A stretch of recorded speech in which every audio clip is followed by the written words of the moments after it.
Hello दोस्तों, स्वागत है आपका अपना यूट्यूब चैनल अम्बेडकर क्लास में। सॉरी दोस्तों, आप लोगों के बीच कुछ दिनों से वीडियो नहीं आ पा रहा था। इसका वजह यह था कि नेट का बहुत ज़्यादा समस्या था। इसी कारण आप लोग के बीच रेगुलर हम वीडियो नहीं दे पाते थे। अब जो है ये सारी समस्या समाप्त हो गया है। अब आप लोग के बीच रेगुलर वीडियो आएंगे। तो हम जो बात कर रहे थे कि बात था एस्थेटिक्स को लेके। तो एस्थेटिक्स में जितने भी भाइयों हैं एक पोथा बना लेते हैं और उनको याद नहीं होते हैं।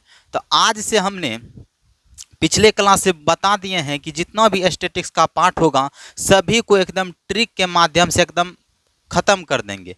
तो जैसे कि हम पिछले वीडियो में बताए थे वन्य जीव अभ्यारण्य, जिसमें कि आप लोग को ये ट्रिक बहुत अच्छा लगा। उसमें से बहुत सारे ऐसे साथियों थे जो कि अच्छे अच्छे कमेंट भी किए हैं। तो ये भी जो टॉपिक है ये है गांधी युग। दोस्तों, गांधी युग क्या होता है कि इसमें पढ़ तो लेते हैं, इतना ईस्वी आता है, ऐसा सब मतलब ऐसा शब्द आ जाता है जिसको कि याद करना बहुत ज़्यादा कठिनाइयों पड़ जाती है। तो आज से आप लोग को एकदम टेंशन नहीं लेना है, क्योंकि गांधी युग से जितने भी सवाल पूछेंगे, खास करके ईस्वी काहे ने हो और उसी से रिलेटेड जितना भी है सब चीज़ को हम ट्रिक के माध्यम से क्या करने वाले हैं, एकदम तमाम करने वाले हैं। तो आइए हम लोग के साथ आज हम पढ़ेंगे गांधी युग। तो दोस्तों, जैसे यहाँ पे आप लोग को दिख रहा होगा कि महात्मा गांधी का जन्म हुआ था। तो आप सभी को पता होगा कि महात्मा गांधी का जो जन्म हुआ था वो 2 अक्टूबर 1869 ईस्वी में हुआ था। और ये जो जगह का नाम था वो जगह था पोरबंदर, गुजरात।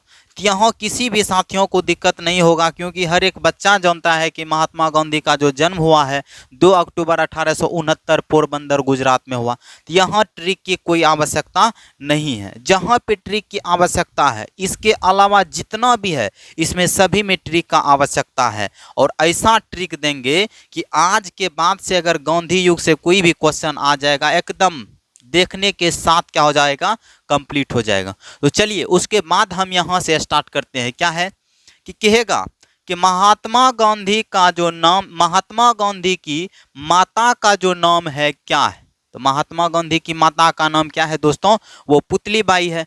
आइए इसको हम कैसे याद कर सकते हैं। तो देखिए महात्मा गांधी, देखिए उनकी माता जैसे कहेगा ना माता, तो आप ही लोग बताइए ना, अगर कोई भी माता होगा और माता के लिए उनका बच्चा, उनका पुत्र क्या होता है, आँखों की पुतली होता है। क्या होता है, आँखों की पुतली होता है। हम यहाँ से याद करेंगे कि माता के लिए कोई भी बच्चा उनके आँखों के क्या होते हैं, पुतली होते हैं। तो हम याद कर लेंगे क्या, पुतली बाई। अच्छा से याद हो जाएगा। उसके बाद फिर इसके बाद आता है कि इनके पिता के नाम क्या था। तो महात्मा गांधी का पिता का नाम अगर दोस्तों पूछेगा तो आप लोग को क्या जवाब देना है, तो वो होता है करमचंद गांधी। इसको कैसे याद कर सकते हैं, तो बहुत आसान है। तो आइए देखते हैं। पिता, देखिए कोई भी पिता होता है ना, अगर उसका संतान नालायक निकल जाता है तो उस पिता का बहुत ज़्यादा अफसोस होता है और वो कहता है हम कैसा कर्म कर दिए थे पिछले जन्म में कि आज हमारे सामने ऐसा संतान उत्पन्न हो गया। तो वही देखिए पिता का जो जैसे पूछेगा कि पिता का नाम क्या था, तो इसका मतलब पिता अच्छा कर्म किए होंगे तब ना महात्मा गांधी जैसा पुत्र मिला। तो यहाँ कि पिता क्या किए होंगे, कर्म किए होंगे। अच्छा, तो कर्म से याद करेंगे। यहाँ पे देखिए है कर्म, और कर्म से याद क्या रखिएगा, करमचंद गांधी। दोस्तों उम्मीद है कि आप सभी को ये ट्रिक आसानी से याद हो रहे होंगे। उसके बाद फिर नेक्स्ट आता है कि इनकी पत्नी का नाम क्या था। तो दोस्तों जैसे कि कहेगा कि महात्मा गांधी के पत्नी का क्या नाम है, तो आप लोग को जवाब देना है कस्तूरबा गांधी। इसको ट्रिक से भी याद कर सकते हैं। कैसे याद करेंगे, देखिए सबसे पहले बात तो है कि महात्मा गांधी बेचारा बहुत ज़्यादा भारत के लिए क्या किए हैं, योगदान दिए हैं। तो उस योगदान में उसको बहुत सारा कष्ट हुआ होगा। आप लोग मानते हैं कि नहीं मानते हैं कि महात्मा गांधी को बहुत ज़्यादा कष्ट हुआ है। तो इसी से याद कीजिएगा कि जैसे महात्मा गांधी की पत्नी का नाम पूछेगा ना, तो याद रखिएगा महात्मा गांधी कष्ट किए। कष्ट से याद रखिएगा, अगर महात्मा गांधी कष्ट किए हैं तो उनकी पत्नी भी उसके साथ में क्या किए होंगे, तो आप लोग बोलिएगा कि कष्ट किए होंगे। कष्ट से याद रखिएगा। देखिए यहाँ पे दिख रहा होगा कष्ट, कष्ट से याद रखिएगा क्या, कस्तूरबा गांधी। एकदम कंप्लीट तरीका से याद हो जाएगा। ऐसे ही ट्रिक के माध्यम से जितना गांधी युग है एकदम कंप्लीट, आप लोग को विश्वास नहीं होगा कि ईस्वी में भी हम लोग ट्रिक लगाने वाले हैं, और ईस्वी को ऐसा ट्रिक लगाएंगे कि तमाम कर देंगे, ईस्वी में कोई नो डाउट होगा। समझ रहे हैं।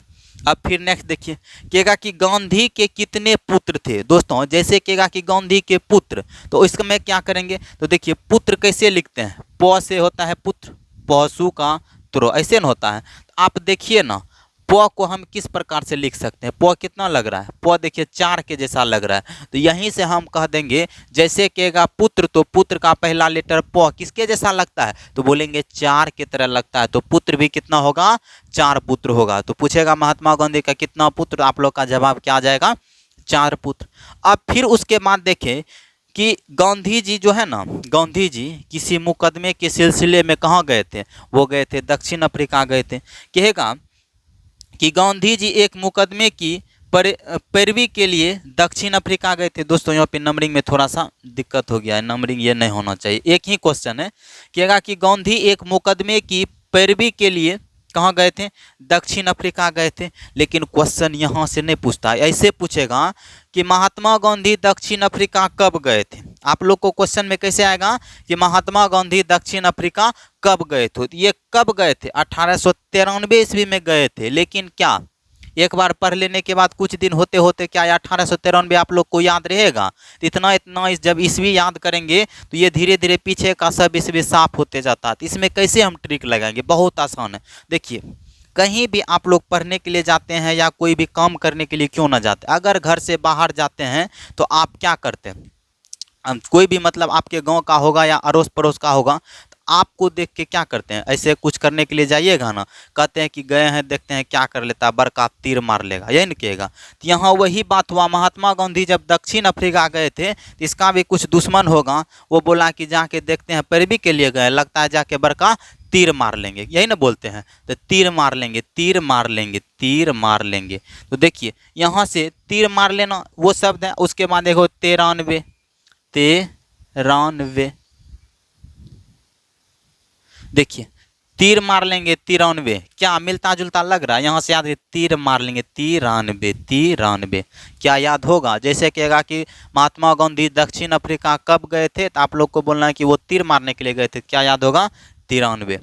उसके बाद फिर पूछेगा कि गांधी जी का पहला सत्याग्रह कब हुआ, तो पहला सत्याग्रह जो हुआ था कब हुआ था, 1906 ईस्वी को हुआ था। वो कहाँ पे हुआ था, दक्षिण अफ्रीका में हुआ था। अब इसको कैसे याद करेंगे, यहाँ पर भी ईस्वी आ गया। अब ईस्वी को एकदम ऐसा निपटाएंगे कि फिर दोबारा कभी इसको भूल ना सकेंगे। तो देखिए कैसे याद करेंगे, तो गांधी जी का पूछेगा पहला सत्याग्रह, तो यहाँ से एक शब्द आपको दिख रहा होगा, क्या, सत्याग्रह। सत्याग्रह में एक शब्द क्या है, सत्य, क्या है, सत्य। तो हम लोग क्या जानते हैं कि महात्मा गांधी हमेशा किसके साथ थे, तो बोलेंगे महात्मा गांधी हमेशा सत्य के साथ थे। अब जब महात्मा गांधी सत्य के साथ थे तो इसका मतलब ये हो गया कि महात्मा गांधी कभी भी सत्य का साथ नहीं छोड़ा। याद रखिएगा, जो शब्द अभी लास्ट में बोले ना, इस पे गौर कीजिएगा, सत्य का साथ कभी भी महात्मा गांधी नहीं छोड़ा। छोड़ा, तो छोड़ा से याद करेंगे 6, तो कितना हो जाएगा 1906। कभी भी आपको पूछेगा पहला सत्याग्रह, तो दिमाग में याद रखिएगा सत्य का साथ कभी महात्मा गांधी छोड़ा था, तो बोलेंगे नहीं छोड़ा था। तो इसी से निकल जाएगा कितना, 6। तो कहाँ पे हुआ था, तो दक्षिण अफ्रीका में। क्या आपको याद होगा, कभी भी पूछ देगा गांधी जी का पहला सत्याग्रह कब हुआ था, तो सत्याग्रह से याद करना है 1906। उसके बाद फिर नेक्स्ट आता है कि गांधी जी पहली बार जेल गए थे। देखिए यहाँ पर भी ईस्वी है और ईस्वी को अच्छा से निपटा देंगे। तो जैसे कहेगा कि महात्मा गांधी जेल पहली बार कब गए थे, तो बोलेंगे 1908 ईस्वी को गए थे। तो याद कैसे रखिएगा, देखिए ना, अगर जेल जाता है कोई भी व्यक्ति तो दोनों हाथ में क्या लगाते हैं, हथकड़ी लगाते हैं, हथकड़ियाँ लगाते हैं। और महात्मा गांधी को जब दोनों हाथ में हथकड़ी लगा होगा, एक हाथ में ऐसा हथकड़ी, फिर दूसरे हाथ में ऐसा हथकड़ी, यही हथकड़ी को थोड़ा सा घुमा देंगे तो कैसा बन जाएगा, 8 की तरह बन जाएगा, क्या नहीं बनेगा। तो जैसे याद रखिएगा कि जेल जैसे जाएगा ना महात्मा गांधी, तो जेल से याद रखिएगा हथकड़ी लगा होगा, और हथकड़ी कैसा होता, कैसा लगता है देखने में, 8 के तरह लगता है। तो यहीं से ट्रिक बन गया दोस्तों 1908। कितना याद रखिएगा? 1908। आप ही बताइए ना, अगर आपसे कभी भी ईस्वी पूछ देगा नहीं बता सकते हैं। अगर कहेगा कि महात्मा गांधी दक्षिण अफ्रीका कब गए, तो आपको बोलना है दक्षिण अफ्रीका तीर मारने के लिए गए, 93। क्या होगा? 1993। कहेगा कि महात्मा गांधी जो है, महात्मा गांधी का पहला सत्याग्रह कब हुआ, तो आपको बोलना वो सत्याग्रह, सत्याग्रह सत्य का साथ कभी नहीं छोड़ा, तो 6 हुआ, तो 1906। आपको पूछेगा कि महात्मा गांधी पहली बार जेल कब गया था, तो याद रखिएगा जेल जाने के लिए पहले हथकड़ी लगना पड़ता है। हथकड़ी देखने में कैसा लगता है, तो आपका जवाब होगा सर हथकड़ी देखने में 8 की तरह लगता है, इसीलिए हम बोलेंगे 1908। बताइए ईस्वी तक में आपको दिक्कत है? हर एक ईस्वी का ट्रिक है मेरे पास, ठीक है। अब धीरे धीरे फिर हम आगे बढ़ते हैं। फिर नेक्स्ट है दोस्तों कि गांधी जी दक्षिण अफ्रीका से वापस आए। वापस कब आए थे? 9 जनवरी 1915। 9 जनवरी 1915। अब इसको भी कैसे याद करेंगे? यहाँ पे भी तो ईस्वी है। देखिए बहुत ही आसान। अब देखिए कोई ऐसा था दक्षिण अफ्रीका गया था तो बोला कि बड़का तीर मार लेंगे, ठीक। अब जब वहाँ से दक्षिण अफ्रीका से पता चला कि वो बहुत कुछ वहाँ से हासिल करके आया है, तब जैसे वो आया ना, अब वो क्या हो गया? नया व्यक्ति हो गया। जब दक्षिण अफ्रीका चल गया तो यहाँ भारत से जब दक्षिण अफ्रीका गया, वहाँ कुछ दिन रहा, तो वहाँ से जब यहाँ आएगा तो हमारे लिए क्या होगा? नया व्यक्ति होगा। तो वो कैसा जन होगा? जन मतलब आदमी हुआ। वो कैसा जन है? तो बोलेंगे नया जन है। तो नया जन से याद करेंगे 9 जन से हुआ जनवरी। अब देखिए दोस्तों, कोई भी व्यक्ति, जैसे मान के चलिए ये भारत है, ये क्या है? भारत है। ये है दक्षिण अफ्रीका। क्या है? दक्षिण अफ्रीका। अब बताइए कोई दक्षिण अफ्रीका से कोई भारत जब आएगा तो वो भारत के लिए कैसा व्यक्ति होगा? ये जो भारत के लिए, ये भारत के लिए कैसा व्यक्ति होगा? तो हम लोग को बोलेंगे भारत जब आएगा भारत के लिए तो नया व्यक्ति है। तो अब नया व्यक्ति, नया व्यक्ति को बोलते हैं जन। तो क्या है? नया जन है। तो नया से याद रखेंगे 9 और जन से याद रखेंगे जनवरी। क्या डेट याद हो गया? अब याद करेंगे ईस्वी को याद करेंगे। अब ईस्वी कैसे याद करेंगे? देखिए जैसे नया जन मान के चलिए भारत प्रवेश कर लिया। कहाँ प्रवेश कर लिया? भारत प्रवेश कर लिया। अब इसका कुछ ना कुछ तो स्वागत भी तो होना चाहिए। अब स्वागत के रूप में क्या इस्तेमाल करेंगे? स्वागत में सबसे पहला अगर कोई भी भारत में किसी के घर कोई भी आता है तो वो पहला स्वागत उसको पानी से करता है। किससे करता है? पानी से करता है। तो वही जब भारत आया तो उसका स्वागत किससे करेंगे? पानी से करते हैं। अब आप ही बताइए ना, पानी क्या होता है? पानी तो द्रव होता है। पानी द्रव, पानी द्रव। तो आपको ऐसा बोलिए तो क्या नहीं लग रहा है कि 15? पानी द्रव 15, पानी द्रव 15। तो यहीं से हम दोस्तों ट्रिक बना लिए। क्या याद करेंगे? तो गांधी जी दक्षिण अफ्रीका से वापस आए। तो दक्षिण अफ्रीका से वापस आए तो हम लोग के लिए नया जन हो गए। तो 9 जनवरी जब वापस आए तो उसको हम कौन चीज़ से स्वागत करेंगे? पानी से स्वागत करेंगे। तो पानी से याद रखना है 15। क्या हो जाएगा? 1915। क्या आपको याद हुआ? अगर याद हो गया तो कमेंट में जरूर लिखिए यस सर याद हो गया। अब फिर उसके बाद नेक्स्ट चलते हैं कि गांधी जी किस आदमी से प्रभावित हुए। तो दोस्तों गांधी जी जो था प्रभावित हुए थे किससे? लियो टॉल्स्टॉय से प्रभावित हुआ। अब ये देखिए बहुत कठिन शब्द लगता है। स्टैटिस्टिक्स में ये सब पार्ट, हर एक पार्ट को याद रखना बहुत ज़्यादा मुश्किल होता है। तो थोड़ा थोड़ा जब हम उसमें ट्रिक बता देंगे ना, कभी भी रिवाइज कीजिएगा। ये इतना चीज़ को पढ़ने में कोई इसको 1 घंटा 2 घंटा में याद करेगा, कोई ऐसा ट्रिक का इस्तेमाल करेगा कि मात्र 5 मिनट में इसको कम्प्लीटली याद करके एकदम रिवाइज करके इसको निपटा देगा। तो वही हम लोग क्या करेंगे? इसको एकदम निपटा देंगे। अब देखिए ना, गांधी जी पूछा है कि किस आदमी से प्रभावित हुए। तो प्रभावित जो हुआ था ना, वो प्रभावित हुआ था किससे? Leo Tolstoy. अब इसको ये कैसे याद करेंगे? देखिए बच्चा सब देखते हैं, बच्चा सब, वो बच्चा सब अक्सर क्या होता है, उसके पास अगर टॉय ला दीजिएगा। ये क्या है? टॉय। टॉय मतलब क्या होता है आपको पता होगा। टॉय का मतलब होता है खिलौना होता। अगर कोई भी खिलौना किसी बच्चा को दे देंगे ना, वो बहुत ज़्यादा खुश हो जाते हैं। तो खुशी को कहते हैं प्रभावित। क्या होता है? प्रभावित हो जाता है। अब देखिए महात्मा गांधी आदमी से प्रभावित हुए थे, इसका मतलब प्रभावित का मतलब खुश हो गया। अब खुश हो गया कौन चीज़ से? तो बच्चे सब अगर खुश होता है तो कौन चीज़ से? तो बोलेंगे खिलौना से होता है। तो यहाँ पे देखिए टॉय मतलब होता है क्या? खिलौना। यहाँ पे क्या आपको नजर आ रहा है? टॉल्स्टॉय। टॉय मतलब खिलौना। तो यहीं से याद रखेंगे गांधी जी प्रभावित हुए थे। तो प्रभावित किससे होता है? खिलौने से ना। खिलौना को बोलते हैं टॉय। तो इससे याद हो जाएगा लियो टॉल्स्टॉय। उसके बाद फिर नेक्स्ट है कि गांधी जी के राजनीतिक गुरु कौन थे। दोस्तों गांधी जी के जो राजनीतिक गुरु थे वो थे गोपाल कृष्ण गोखले थे। अब इसको कैसे याद करेंगे, देखिए महाभारत में भी गुरु कौन थे, कृष्ण भगवान थे ना, यहाँ से भी याद कर लेंगे राजनीतिक गुरु भी किसको कहेंगे, वो कहेंगे कृष्ण को कहेंगे। तो इससे याद हो जाएगा क्या, गोपाल कृष्ण गोखले। अब फिर नेक्स्ट है कि साबरमती आश्रम की स्थापना कब हुआ था। देखिए ईस्वी आ गया, कब हुआ था, 1916। कहाँ पे, अहमदाबाद में हुआ था। अब कैसे ईस्वी को याद करेंगे, बहुत आसान है। देखिए ना, आश्रम जैसे शब्द आपको नजर आएंगे ना कहीं पर भी, तो आश्रम से नजर आता होगा एकदम आश्रम में आराम करने के लिए बनाया जाता है, यही ना। आप ही बताइए ना, जब आश्रम आप जाइएगा और धीरे धीरे आराम के पर्पज से जाइएगा तो वहाँ पे धीरे धीरे नींद लगने लगता है। आश्रम में जब आराम करने के लिए जाइएगा तो क्या लगने लगता है, नींद लगने लगता है। और नींद जैसे आएगा तो आप सोने लगते हैं, कैसे लगने, तो सोने लगते हैं। तो सोने से याद करेंगे 16, यानी कि 16 सो जाते हैं, 16 क्या याद करेंगे, 16। क्या आपको याद होगा, जैसे कहेगा कि आश्रम, आश्रम में किस लिए जाते हैं, सोने जाते हैं, सोने जाते हैं, क्या याद होगा, 16, क्या हो जाएगा 1916। तो वो आश्रम कहाँ था दोस्तों, तो वो आश्रम था अहमदाबाद में था। अहमदाबाद कहाँ पड़ता है, गुजरात में पड़ता है। अब फिर नेक्स्ट है कि खिलाफत आंदोलन, खिलाफत आंदोलन कब हुआ था, 1919 को हुआ था, 1919 को याद हुआ था। अब याद रखिएगा कैसे याद करेंगे इसको। अब देखिए 1919 को हुआ था, तो जैसे देखिए यहाँ पे शब्द आपको दिख रहा होगा खिलाफत, ऐसा लग रहा है कि खिला के क्या कर दिया, आफत कर दिया, खिला के क्या कर दिया, आफत कर दिया। अब देखिए इसको कैसे याद करेंगे, देखिए खिला के आफत आपको कौन करेगा। तो वैसे तो इस ज़माने में कोई आदमी दूसरे को खिलौने वाला कम में मिलता है, लेकिन कब आपको खिलौने वाला मिलेगा, अब जब किसी का नया नया शादी होता है तब जाके खिला खिला के उसको नया नया में क्या कर देता है, आफत कर देता है। कैसे करता है, तो देखिए पहला 2 से 4 बार अगर कोई ससुराल जाता है तो उसको तो खाना मिलता है, एकदम भरपेट मिलता है, कितनों खाया हुआ रहिएगा ना, एकदम घंटे घंटे 1 घंटा पे पूछने के लिए आता है, खा लीजिए थोड़ा सा खा लीजिए, तो एकदम कहते हैं ना कि खाने पे खाना बार बार पूछने मिलता है। तो इसीलिए कहते हैं ससुराल में जाइएगा ना तो वहाँ पे खिला के क्या कर देता है, आफत करता है। क्या बोलता है, बोलता है कि अबरी बार खाइए ना, अबरी नाइस खाना बना है। कैसा बना है, नाइस बना है।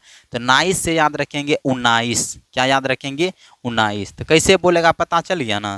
तो खिला के आफत क्या करेगा, मतलब थोड़ा सा खाना खिलाया फिर बोला और खा लीजिए, यही वाला खाना खाइएगा ना, एकदम नाइस बना है। कैसा बना है, नाइस। नाइस नाइस बोल के खिला के क्या कर देता है, आफत कर देता है। तो इसी से इसमें याद कर लेंगे 1919। दोस्तों याद हो गया होगा। फिर है नेक्स्ट कि गांधी जी का चंपारण सत्याग्रह कब हुआ था। तो दोस्तों गांधी जी का जो चंपारण सत्याग्रह हुआ था वो हुआ था 1917। कहाँ पे हुआ था, बिहार के चंपारण में हुआ था। कहाँ पे हुआ था, बिहार के चंपारण में हुआ था। कैसे याद करेंगे, यहाँ पे भी तो ईस्वी है, इसको भी याद करना बहुत आसान। देखिए गांधी जी का चंपारण, दोस्तों यहाँ पे आपको एक शब्द दिखता होगा चंपा। ऐसा लग रहा है कि चंपा किसका नाम है, चंपा एक लड़की का नाम है। और यहाँ पे आपको दिखता होगा रण, रण मतलब क्या होता है, रणभूमि, रण मतलब रणभूमि। अब दोस्तों यहाँ पे चंपा कहाँ पे है, रणभूमि में है। आप ही बताइए ना, जब चंपा रणभूमि में है तो वो वहाँ पे क्या करती होगी, युद्ध करने के लिए गई होगी। अब युद्ध वो किससे करेगी, अपने शत्रु से ही ना करेगी, एकदम अपने शत्रु से युद्ध करने में भिड़ी हुई है। कौन, चंपा। तो चंपा किसको मारेगी, अपने शत्रु को मारेगी। शत्रु याद रखिएगा, ये शब्द पे पॉइंट कीजिएगा, क्या याद आया, शत्रु। तो शत्रु से याद करेंगे शत्रु, 17, क्या याद होगा। जैसे कहेगा कि गांधी जी का चंपारण सत्याग्रह, तुरंत आपको दिमाग में एकदम ही फोकस आना चाहिए चंपारण। तो चंपा जो है रण में किसको मारेगी, शत्रु को। तो शत्रु से याद करेंगे 1917। अगर ये ट्रिक आपके पास है ना, कहीं पर भी मान के चलिए भूल गए, ऑप्शन देखिएगा तुरंत याद आ जाएगा 17, ऐसे याद कीजिएगा तब। नेक्स्ट में है कि अहमदाबाद मिल मजदूर आंदोलन कब हुआ था। दोस्तों ये भी महात्मा गांधी से ही रिलेटेड है, कि कहेगा कि अहमदाबाद मिल मजदूर आंदोलन कब हुआ था, तो ये हुआ था 1908। ये भी ईस्वी है, इसको भी हम ट्रिक से बहुत आसानी से याद कर सकते हैं। कैसे याद करेंगे, देखिए जब मिल मजदूर आंदोलन हो रहा था तो वहाँ पे क्या हुआ होगा, तो जितना भी मिल में काम कर रहे जो जितना भी मजदूर थे सभी क्या हुए थे, एकदम धरना पे बैठ गए कि नहीं हम नहीं काम नहीं करेंगे, हमको जितना वाजिब तनख्वाह बनता उतना मिलना चाहिए। तो ये क्या हुआ था, मजदूर सब सब एक धरना पे क्या हो गए होंगे, इकट्ठा हो गए, इकट्ठा, इकट्ठा। तो आप याद कीजिए ना, इकट्ठा, जैसे कि मजदूर, अहमदाबाद मिल मजदूर आंदोलन करना, आंदोलन करना है, उसमें भी किसका, मजदूर का। तो जितना भी मजदूर होगा सभी क्या हो गया होगा, इकट्ठा हो गया होगा। तो एक से याद करेंगे, इकट्ठा से याद करेंगे 8, तो कितना हो गया, इकट्ठा। तो 1918। क्या आपको ये याद हुआ? उसके बाद फिर नेक्स्ट है कि क्या, महात्मा गांधी को महात्मा कहने वाला व्यक्ति कौन है? तो रविंद्रनाथ टैगोर। महात्मा गांधी को महात्मा कहने वाला व्यक्ति कौन है? तो रविंद्रनाथ टैगोर। तो इसको हम कैसे याद करेंगे दोस्तों? यहाँ पे देखिए एक शब्द आता है कि महात्मा, क्या कहा, महात्मा। अब आप ही के यहाँ कोई संत महात्मा आ जाएगा तो आप उसको क्या करते हैं, पैर छू के क्या करते हैं, प्रणाम करते हैं। और पैर को हम क्या कहते हैं, गोर। पैर को हम क्या कहते हैं, गोर कहते हैं। अब देखिए जैसे गोर कहते हैं तो यहाँ पे आपको एक शब्द आता होगा गोर, यानी कि गोर छू, गोर लगते हैं। तो यहाँ पे याद रख लीजिएगा इसे क्या, रविंद्रनाथ टैगोर। तो उम्मीद है दोस्तों आपको ये थोड़ा सा ट्रिक, थोड़ा सा इसमें कन्फ्यूजन है और आप ये आसानी से याद कर लेंगे। फिर नेक्स्ट है कि गांधी को, महात्मा गांधी को राष्ट्रपिता कहकर संबोधित किसने किया? तो याद रखिएगा, सुभाष चंद्र बोस। तो इसको कैसे याद करेंगे? देखिए क्या कह के संबोधित किया, राष्ट्रपिता कह के। तो यहाँ पे एक आपको शब्द दिखता होगा पिता, क्या हुआ, पिता।